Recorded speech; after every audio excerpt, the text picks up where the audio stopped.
हो गया है, मैं बहुत देर कर चुका हूँ या कर चुकी हूँ शायद, अब तो पॉसिबल नहीं क्लियर होना। अगर प्रिपरेशन करना स्टार्ट भी किया तो डजंट वर्थ इट, कोई फ़ायदा नहीं होगा, क्योंकि मैं स्टार्ट कर भी रही हूँ प्रिपरेशन बट मैंने शायद लेट कर दिया, बहुत देर हो गई मुझे ये डिसीजन लेने में या इस एग्ज़ाम के बारे में सोचने में।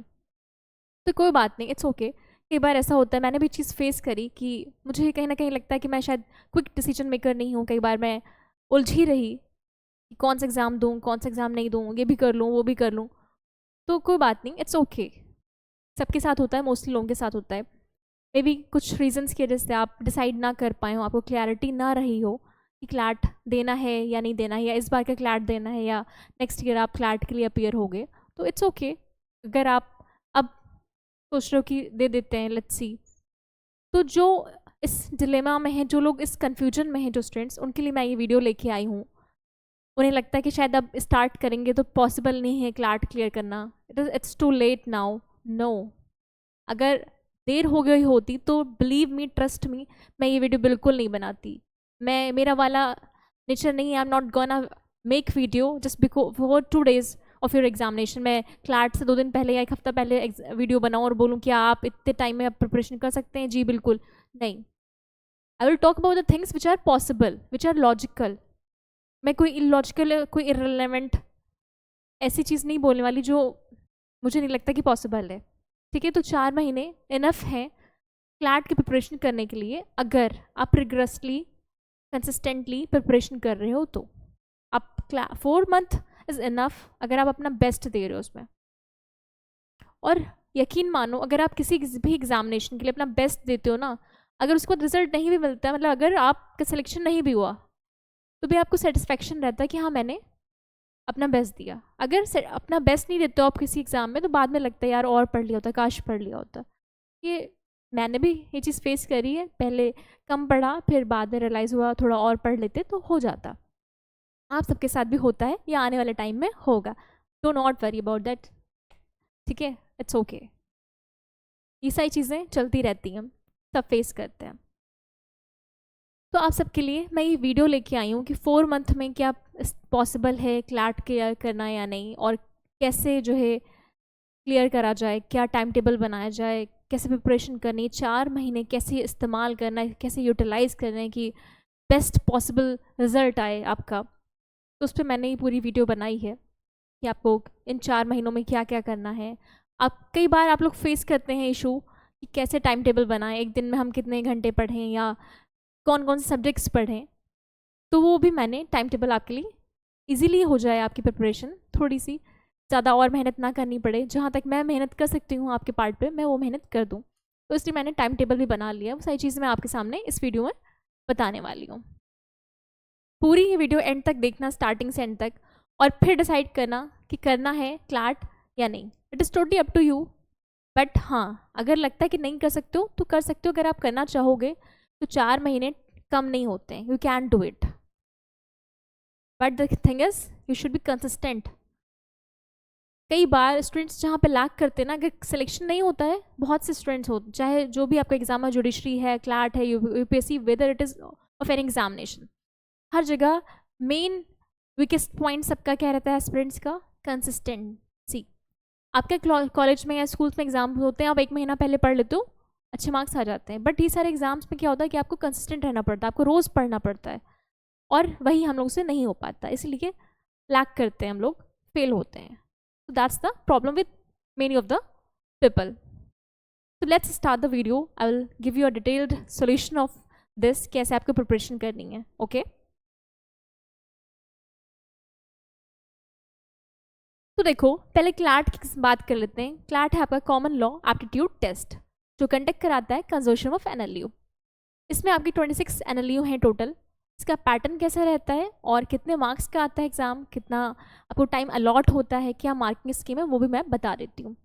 तो आपका ये 120 मार्क्स का होता है, 120 मिनट्स का, which means it is of 2 hours। इसमें 1 मार्क आपको मिलता है, 1 नंबर मिलता है एक सवाल सही होने पे, और वही नेगेटिव मार्किंग भी है। एक गलत जवाब के लिए आपका नंबर कितना कट ऑफ होता है? 0.25। इसका मतलब ये है कि जब आप 4 आंसर गलत मार्क कर रहे हो तो आपका 1 नंबर कट ऑफ हो रहा है। क्या इसमें कोई सेक्शनल टाइम डिवाइडेड होता है? नहीं। ओवरऑल आपको 2 घंटे का टाइम अलॉट किया जाता है, सेक्शनल टाइम डिवाइड नहीं होता है। इसमें क्या सब्जेक्ट्स हैं आपके, तो सब्जेक्ट्स मैं बता देती हूँ। इंग्लिश हो गया, logical reasoning, legal reasoning, GS, current affairs and quantitative aptitude. ये आपका सिलेबस है। टाइम मैंने बता दिया, क्या मार्किंग स्कीम है। प्लस एक और चीज़ इसमें बहुत इंपॉर्टेंट है, टाइम मैनेजमेंट। क्यों? क्योंकि इसमें पैसेज बेस्ड क्वेश्चंस रहते हैं। तो मैंने जितना भी पेपर ये क्लैट का एनालाइज किया है, देखो मैंने बार बार मैं बोलती हूँ आपको ना, कोई भी एग्जाम दो तो पीवाईक्यू एनालाइज करो। तो आपके साथ मैं भी पढ़ रही हूँ, मैं भी आपके पीवाईक्यूज क्लैट के एनालाइज करती हूँ। तो जो मैंने एनालिसिस किया, मैंने उसमें ये पाया कि CLAT is more of practice rather than knowledge. इसमें क्या ज़्यादा ज़रूरी है, प्रैक्टिस की इन कंपैरिजन टू नॉलेज। अब ऐसा बिल्कुल भी नहीं, अब ऐसा मत मान लेना कि मैं बोल रही हूँ कि नॉलेज की ज़रूरत ही नहीं है, आप मत पढ़ो, बस प्रैक्टिस करो हो जाएगा। नहीं, नॉलेज भी चाहिए, बट अगर 60% प्रैक्टिस है तो 40% इसमें आपको नॉलेज की रिक्वायरमेंट है। जैसे जब मैंने पैसेज रीड करे तो ऐसा पाया, जैसे मैंने एक पैसेज था आपका 2025 का पीवाईक्यू मैंने देखा, तो पॉक्सो पे पैसेज आया था। अब उस जो ये पैसेज के जब मैं सवाल सॉल्व कर रही थी क्वेश्चंस, तो मैंने पाया कि सारे सवालों के जवाब आपके पैसेज में दे रखे थे, बस पॉक्सो की फुल फॉर्म नहीं दे रखी थी, which is protection of children from sexual offences. बाकी सारे सवालों के जवाब आपके पैसेज में दे रखे थे। तो इससे क्या समझ आया कि बहुत कुछ आपके पैसेज में ऑलरेडी अवेलेबल होता है। आपको 60% ज़रूरत है प्रैक्टिस करने की, 40% नॉलेज की। It is not like that कि आपको सब कुछ आना चाहिए। ये ऐसा नहीं कि आपको नॉलेज बेस्ड ही एग्ज़ाम है, एक एप्टीट्यूड बेस्ड है। तो इट इज़ इसेंशियल कि आप कितनी प्रैक्टिस कर रहे हो। मैं ये रिकमेंड करूँगी कि आप जितनी ज़्यादा पॉसिबल हो उतनी प्रैक्टिस करो। सेक्शनल टेस्ट दो, मॉक टेस्ट दो, फुल लेंथ टेस्ट दो। I repeat, it is more of practice test examination rather than knowledge. Time कम है तो भी, अब नॉलेज मैंने बोला ना कि टाइम कम है तो भाई तो भी आप दो मॉक, एटलीस्ट आप 4 महीने तो 30 मॉक्स दे दो, और आराम से इतना आप कर सकते हो। ये कोई बहुत ओवरबर्डन मैं आपको नहीं कर रही हूँ। Okay, got it. अब आगे बात कर लेते हैं। तो मैंने मंथ वाइज आपकी प्रिपरेशन स्ट्रेटजी प्लान करी कि आपको पहले महीने में, दूसरे तीसरे महीने में और 4th मंथ में क्या पढ़ना है, क्या नहीं पढ़ना है। तो फर्स्ट मंथ की बात करें तो आपको जो मैंने सब्जेक्ट्स बताए, जो आपका सिलेबस है, आपको क्या करना, उन सारे सब्जेक्ट्स की बेसिक नॉलेज होना ज़रूरी है। आप सबके बेसिक्स तैयार कर लीजिए। और क्या करना है आपको रोज़ जो है अपनी वो कैप पे काम करना है, एडिटोरियल्स पढ़ने हैं। कौन सा न्यूज़पेपर पढ़ना है, द हिंदू या इंडियन एक्सप्रेस, आप दोनों में से जिसमें भी कंफर्टेबल हो, you can go for that one. Okay, अब ये नहीं कि दोनों पढ़ लो, एक पढ़ो। वैसे भी मैं रिकमेंड करती हूँ, आई विल सजेस्ट यू कि do not go for all the material available in the market. नहीं, थोड़ा मटेरियल हो, अच्छा हो, कंटेंट अच्छा हो, आप उस पर रिलाई करो, बार बार उस पर रिविज़न करो उसका। हर तरफ नहीं भागना है, हर कंटेंट नहीं पढ़ना है। तो 2 न्यूज़पेपर हैं, द हिंदू, इंडियन एक्सप्रेस, दोनों में से एक कोई पढ़ लो जो आपको, जिसमें आप कन्वीनियंट, जो आपको लगेगा, जो आपके लिए कंफर्टेबल हो। ठीक है, आपको डेली रीडिंग करनी है हैबिट। आपको रीडिंग हैबिट मैं क्यों बोल रही हूँ कि आपके पैसेज बेस्ड क्वेश्चन आते हैं, तो आपकी रीडिंग स्किल अच्छी होनी चाहिए, रीडिंग स्पीड अच्छी होनी चाहिए, आपको टाइम मैनेज करना आना चाहिए। तो रीडिंग कैसे करनी है आपको, एडिटोरियल्स की, द हिंदू या न्यूज़पेपर या फिर द एक्सप्रेस उठाओ, टाइमर सेट करो फ़ोन में, या वॉच भी आती हैं उसमें, टाइमर सेट करके आप एडिटोरियल रीड करो। और हर दिन आपकी लिमिट जो है, टाइम कम होना चाहिए, आपकी रीडिंग स्पीड हर दिन इंक्रीज होनी चाहिए। ठीक है, अब आज आप जितना टाइम में एक पैसेज जो पैसेज रीड कर रहे हो, कल भी उतना ही टाइम लगा रहे हो, परसों भी आपकी सेम ही अगर स्पीड रही तो फिर कोई फ़ायदा नहीं ना, you have to improve that. Okay, तो ऐसे आपको अपना रीडिंग स्पीड आपकी मैनेज हो जाएगी। देखो न्यूज़पेपर से ना बहुत बेनिफिट है। एक न्यूज़पेपर आपका क्या क्या तैयार करा रहा है, रीडिंग स्पीड, टाइम मैनेजमेंट, वो क्या आप करंट अफेयर्स, सब कुछ देखो प्रिपरेशन कराई दे रहा है। फिर आपको लीगल रीजनिंग के भी बेसिक्स तैयार करने हैं। अब पहले मंथ में हमें क्या क्या करना है, एक बार फिर से मैं रिकैप कर देती हूँ। आपका जो सब्जेक्ट्स है, जो सिलेबस है क्लैट का, आपको उसके बेसिक्स क्लियर कर लेना है। ठीक है, बस बेसिक नॉलेज सारे सब्जेक्ट की आप ले लो। प्लस आप न्यूज़पेपर रोज़ पढ़ो। न्यूज़पेपर से क्या पढ़ना है, करंट अफेयर्स, जो है आपको एडिटोरियल रीड करना है पैसेज के लिए, आपको अपनी टाइम लिमिट को जो है मैनेज करने के लिए। प्लस आपको वो गैप पे ध्यान देना है। अब दूसरा तीसरा महीना जो आपका होगा, दूसरा और तीसरा महीना, इसमें क्या करना है, आपको प्रैक्टिस करना है सेक्शनल मॉक्स।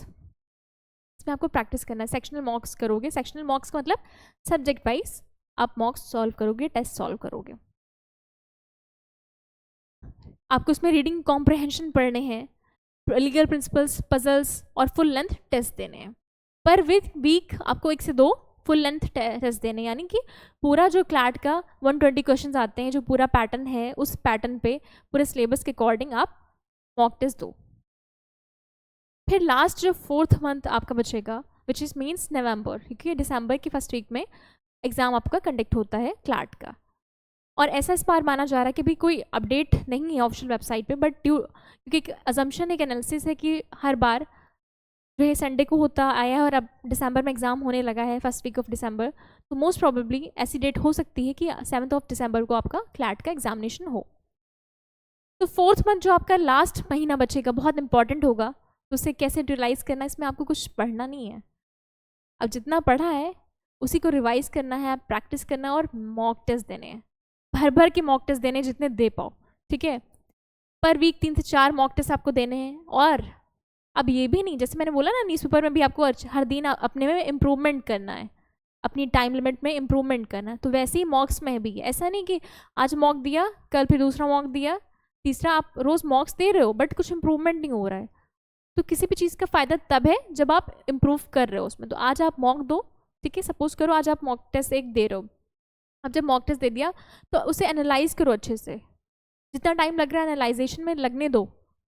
मॉक देने का मेन फ़ायदा ये है कि आप एनालाइज करो उसमें क्या मिस्टेक हो रही है, कहाँ पे आप अच्छा कर रहे हो, कहाँ पे आप लैक कर रहे हो। तो जहाँ पे आप लैक करो जिस सब्जेक्ट में, वहाँ पे आप वर्क करो उस सब्जेक्ट पे, कौन सा कॉन्सेप्ट आपका क्लियर नहीं है, तो आप एनालिसिस करो, ठीक है, एनालाइज करो, फिर उस हिसाब से नेक्स्ट जब आप मॉक दो तो वो चीज़ें उसमें आप इम्प्लीमेंट करो। तो ये तो मैंने 4 महीने की आपकी स्ट्रेटजी बता दी। अब सब्जेक्ट वाइज स्ट्रेटजी भी बता देती हूँ, मंथ वाइज बता दी, अब सब्जेक्ट वाइज बता देती हूँ। तो इंग्लिश में क्या करना आपको, रोज़ एडिटोरियल्स पढ़ने हैं, रीडिंग कॉम्प्रेशंस पढ़ने हैं, ग्रामर करनी है, वोकैबुलरी करनी है। जीके की बात करें तो मैंने जीके पे आपको 10 से 12 महीने यानी कि जनवरी टू नवंबर पढ़ना है। बट मोस्ट इंपॉर्टेंट आपका करंट अफेयर्स कहाँ से हो जाता है, from July onwards to November. Legal reasoning में आपको principal fact based question solve करने हैं, लैंडमार्क जजमेंट्स को समझना है। क्वांट्स यानी मैथ्स की बात करें तो आपको रिवाइज करना है arithmetic basics, practice data interpretation sets, charts, graphs. अब टाइम टेबल, मैंने बोला ना कि आपका काम आसान हो जाए इसलिए मैंने टाइम टेबल भी बना लिया है। तो ये रहा आपकी स्क्रिप्ट टाइम टेबल। मंडे आपको क्या पढ़ना है, लीगल पढ़ना है, GK plus reading comprehension practice. Tuesday quant, logic, Wednesday English, legal और मॉक टेस्ट, इन दोनों में। थर्सडे को GK plus revision, Friday logical reasoning plus full length test, Saturday legal पढ़ोगे, क्वांट्स पढ़ोगे और एनालिसिस करोगे जो आपने टेस्ट दिया है 1 दिन पहले उसका। संडे को वीकली रिवीजन, जो पूरे हफ्ते में मंडे टू फ्राइडे आपने जो सैटरडे जो पढ़ा है ना उसे रिवाइज करोगे। रिवीजन बहुत एसेंशियल है, बहुत ज़्यादा। और डाउट्स जो भी होंगे आपको रिवाइज करोगे, पूरा मंडे से सैटरडे जो भी पढ़ा है जितने सब्जेक्ट्स में सबका रिवीजन करोगे। फिर सब में जो आपके कॉन्सेप्ट्स क्लियर नहीं होंगे, जहाँ पे जो डाउट्स होंगे आप वो मार्क करोगे और उन डाउट्स को सॉल्व करोगे, रिजॉल्व करोगे, ठीक है। अगर कोई डाउट है तो feel free to contact me on the comment box, ठीक है। ऐसा कुछ नहीं है कि भाई आप इनरोल नहीं हो तो I will not help you out, ऐसा कुछ भी नहीं है। आप कमेंट में बताओ जिस भी सब्जेक्ट में जो प्रॉब्लम है, आई विल हेल्प यू। अब बेस्ट रिसोर्सेज की बात करें तो लीगल एप्टीट्यूड के लिए आप या G K current affairs, mock test, logical reasoning, आप ये सारी चीज़ें देख सकते हैं। और क्लैटनेक्स का जो ऑफिशियल वेबसाइट है उस पर फ्री कंटेंट जो है अवेलेबल है, जो स्टूडेंट्स इनरोल हैं उनके लिए। टेस्ट हैं, सेक्शनल टेस्ट हैं और फुल लेंथ टेस्ट हैं। जो स्टूडेंट्स जो है इनरोल नहीं हैं क्लैटनेक्स लीगल नेक्स्ट के साथ, तो उन्हें बहुत ही माइनर, बहुत ही मिनिमल प्राइसेस पे वो अवेलेबल हैं। तो आप अगर जो है ऑफिशियल वेबसाइट पे भी जाके ज्वाइन कर सकते हैं, कंटेंट अवेल कर सकते हैं और जो है टेस्ट दे सकते हैं। सेक्शनल टेस्ट भी अवेलेबल हैं और फुल लेंथ टेस्ट भी। और कोई भी आपको क्लैट के रिगार्डिंग कोई इन्फॉर्मेशन चाहिए, कोई प्रिपरेशन स्ट्रेटजी आप चाहते हैं मैं बनाऊँ, या कोई भी कहीं पे भी कोई डाउट है या मन में अभी भी है कि करना चाहिए प्रिपरेशन या नहीं, क्या अभी स्टार्ट करूँगा, मैं तो बिल्कुल स्क्रैच से ज़ीरो से स्टार्ट कर रही हूँ तो पता नहीं क्लियर कर पाऊँगी या नहीं, अभी तक तो बाकी सब ने बहुत प्रिपरेशन कर ली होगी, मन में कुछ भी इस तरह के कोई भी सवाल है, कोई भी कन्फ्यूजन है, तो please free feel to contact me in the comment box. अपने अपने जो भी प्रॉब्लम्स हैं अपने कॉमेंट्स में बता सकते हो, मैं उन्हें देखूँगी भी और उनका जवाब भी दूँगी। कुछ टिप्स देना चाहूँगी कि मैंने बोला है जैसे कि इस क्लास में सेशन में कि 30+ मॉक टेस्ट दो, 30 तो देने ही देने, बाकी जितने भी दे पाओ उतने मॉक टेस्ट दो। आपको कॉम्प्रिहेंशन और स्पीड पे फोकस करना है, गेस वर्क नहीं करना। जैसे आपको मैंने बोला ना कि आप 4 मार्क्स, 4 अगर सवाल गलत अटेम्प्ट करोगे तो आप 1 नंबर कटेगा। तो बहुत से बच्चे क्या करते हैं, हाँ हाँ अरे 4 पे कट रहा है ना, नंबर मार्क कर देते हैं। नहीं, फिर कई बार कुछ लोग के माइनस मार्किंग में भी आते हैं, माइनस में मार्क्स आ जाते हैं। तो नहीं, ऐसे नहीं करना है।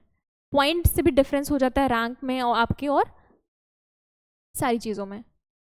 ओके, तो प्लीज़ गेस वर्क नहीं करना। अगर 2 ऑप्शन में कन्फ्यूजन हो तो वहाँ पे रिस्क ले लेना, अदरवाइज रिस्क मत लेना।